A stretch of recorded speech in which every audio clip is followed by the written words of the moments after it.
اللہ الرحمن الرحیم۔ جب انسان فوت ہوگا اس کی قبر میں پہلی صبح و شام اور رات کیسی ہوگی، اس کے ساتھ کیا ہوگا، پوری تفصیل کے ساتھ آج میں بیان کروں گی، اس لیے ویڈیو مکمل سنیے گا۔ ایک ایسی حقیقت ہے جس پر ہر شخص یہ یقین رکھتا ہے کہ اس سے دوچار ہونا اور اس کا تلخ جام پینا ضروری ہے کہ یقین ہر قسم کے کھٹکے اور شبہ سے بالاتر ہے، کیونکہ جب سے دنیا قائم ہے کسی نفس و جان نے موت سے چھٹکارا نہیں پایا ہے۔ کسی بھی جاندار کے جسم سے روح نکلنے اور جدا ہونے کا نام موت ہے۔ ہر انسان خواہ کسی مذہب سے وابستہ ہو یا نہ ہو، اللہ یا غیر اللہ کو معبود مانتا ہو یا نہ مانتا ہو، اس حقیقت کو ضرور تسلیم کرتا ہے کہ اس کی دنیاوی زندگی عارضی اور فانی ہے۔ حضرت علی رضی اللہ تعالیٰ عنہ کی خدمت میں ایک شخص حاضر ہوا اور پوچھنے لگا، اے امام علی علیہ السلام، قبر میں انسان کی پہلی رات کیسے گزرتی ہے؟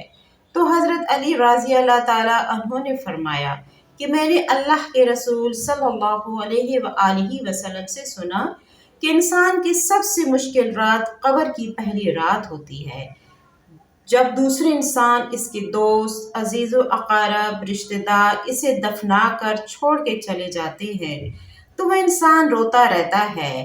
ہر ایک دوست کے پاس آتا ہے اور اسے روکنے کی کوشش کرتا ہے کہ مجھے چھوڑ کر نہ جاؤ، لیکن افسوس اس کی آواز کوئی نہیں سنتا۔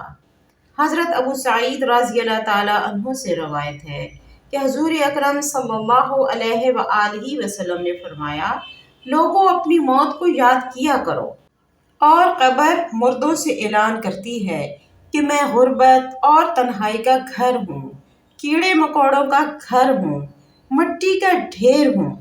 جب مومن کو دفن کیا جاتا ہے تو قبر اسے مرحبا کہہ کر خوشخبری دیتی ہے کہ میری پشت پر چلنے والوں میں سے تو بڑا محبوب تھا، میں تیری ہو گئی اور تو میرے پاس آ گیا، آج میرا احسان دیکھ، یہ کہہ کر قبر کشادہ اور جنت کا دروازہ کھول دیا جاتا ہے، جہاں سے اس کو تازہ ہوا آتی ہے۔ حضرت ابو ہریرہ رضی اللہ تعالیٰ عنہ کا بیان ہے کہ حضور اکرم صلی اللہ علیہ وآلہ وسلم ایک جنازے میں شریک تھے اور میں بھی آپ صلی اللہ علیہ وآلہ وسلم کے ہمراہ تھا۔ آپ ایک قبر پر بیٹھ گئے اور فرمایا کہ یہ قبر ہر روز آواز بلند کہتی ہے، اے آدم کی اولاد، تو کیوں مجھے بھول گیا؟ کیا تجھے یہ معلوم نہیں کہ میں تنہائی کا گھر، غربت کا گھر، وحشت کا گھر اور کیڑے مکوڑوں کا گھر ہوں؟ مگر اللہ جس کے لیے کشادگی کا حکم فرمائے گا اس کے لیے کشادہ ہو جاؤں گی۔ اس کے بعد آپ صلی اللہ علیہ وآلہ وسلم نے فرمایا، اے قبر، یا تو جنت کا چمن ہے یا پھر ایک آگ کا تندور ہے۔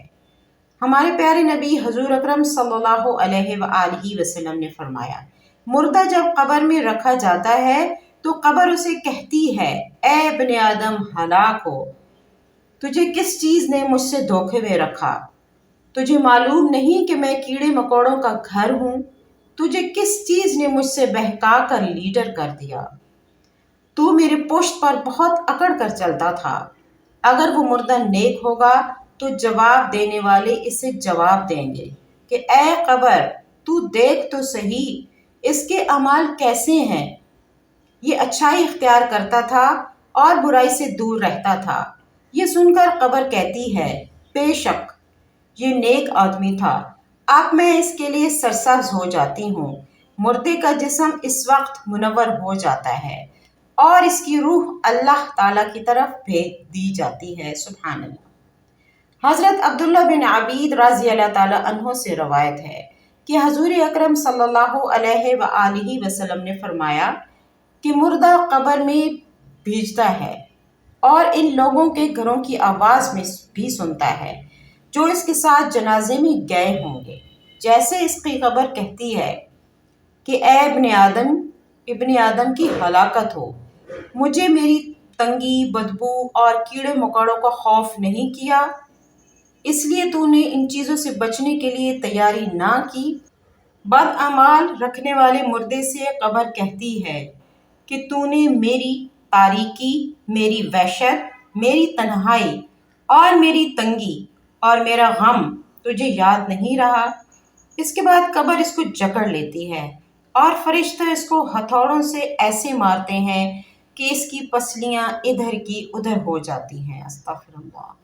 پھر دوزخ کی کھڑکی اس پر کھول دی جاتی ہے اور وہ مردہ حشر تک اس عذاب میں مبتلا رہتا ہے۔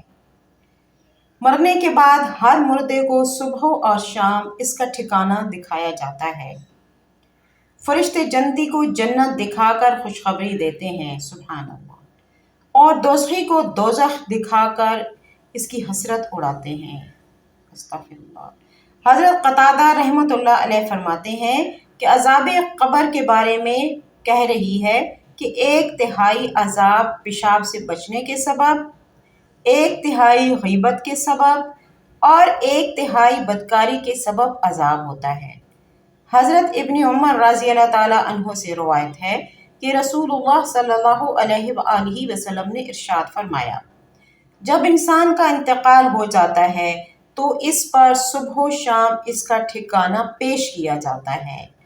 اگر وہ اہل جنت میں سے ہے تو جنت والوں کا مقام دکھایا جائے گا، اور اگر اہل جہنم میں سے ہے تو جہنم والوں کا مقام اس کو دکھایا جاتا ہے۔ اللہ ہم سب کی مغفرت فرمائے۔ پھر کہا جاتا ہے کہ یہ تیرا ٹھکانہ ہے، یہاں تک اللہ تجھ کو قیامت کے دن اٹھائے گا۔ اسی طرح حضرت عائشہ رضی اللہ تعالیٰ عنہ سے روایت ہے کہ ایک یہودی عورت ان کے پاس آئی اور اس نے عذاب قبر کا ذکر کرتے ہوئے حضرت عائشہ رضی اللہ تعالیٰ عنہ کو دعا دی کہ اللہ تعالیٰ آپ کو عذاب قبر سے بچائے۔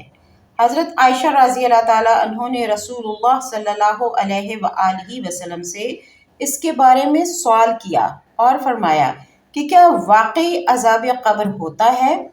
تو رسول اللہ صلی اللہ علیہ وآلہ وسلم نے فرمایا، جی ہاں، عذاب قبر برحق ہے۔ حضرت عائشہ رضی اللہ تعالیٰ عنہ فرماتی ہیں کہ اس کے بعد میں نے رسول اللہ صلی اللہ علیہ وآلہ وسلم کو ہمیشہ دیکھا کہ ہر نماز میں آپ صلی اللہ علیہ وآلہ وسلم عذاب قبر سے پناہ مانگتے تھے۔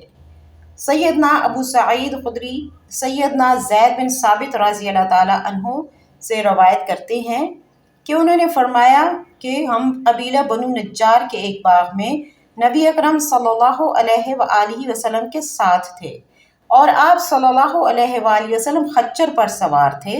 اچانک وہ خچر اس طرح بھدکا کہ نبی اکرم صلی اللہ علیہ وآلہ وسلم کو گرا دیتا۔ وہاں دیکھا تو 4، 5 یا 6 قبریں تھیں۔ ارشاد فرمایا کہ ان قبر والوں کو کون جانتا ہے؟ ایک شخص نے کہا کہ میں جانتا ہوں۔ پوچھا یہ کب فوت ہوئی ہے؟ تو بتایا گیا کہ یہ شرک پر مرے۔ تو ارشاد فرمایا کہ یہ امت اپنی قبروں میں آزمائی جاتی ہے۔ اگر مجھے اس بات کا اندیشہ نہ ہو کہ تم مردے کو دفن کرنا چھوڑ دو گے تو میں اللہ تعالیٰ سے دعا کرتا ہوں کہ وہ تمہیں وہ عذاب قبر سنوا دے جو میں سنتا ہوں۔ سیدنا زید رضی اللہ تعالیٰ عنہ نے کہا، پھر نبی کریم صلی اللہ علیہ وآلہ وسلم ہماری طرف متوجہ ہوئے اور فرمایا کہ تم اب کے عذاب سے، قبر کے عذاب سے اللہ کی پناہ مانگو۔ صحابہ کرام رضوان اللہ علیہم اجمعین نے کہا کہ ہم جہنم کے عذاب سے اللہ تعالیٰ کی پناہ مانگتے ہیں۔ اللہ تعالیٰ سے دعا ہے کہ ہم سب کو مرنے سے پہلے مرنے کی تیاری کرنے کی توفیق عطا فرمائے، اور جو مسلمان اس دنیا سے جا چکے ہیں اللہ تعالیٰ ان کی بخشش فرمائے، آمین۔ محترم ناظرین، اگر آپ چینل پر نئے ہیں تو چینل کو سبسکرائب کریں اور ویڈیو کو لائک اور شیئر کریں تاکہ زیادہ سے زیادہ لوگ اس حقیقت سے آگاہ ہوں۔ اللہ آپ کا حامی و ناصر ہو، آمین ثم آمین۔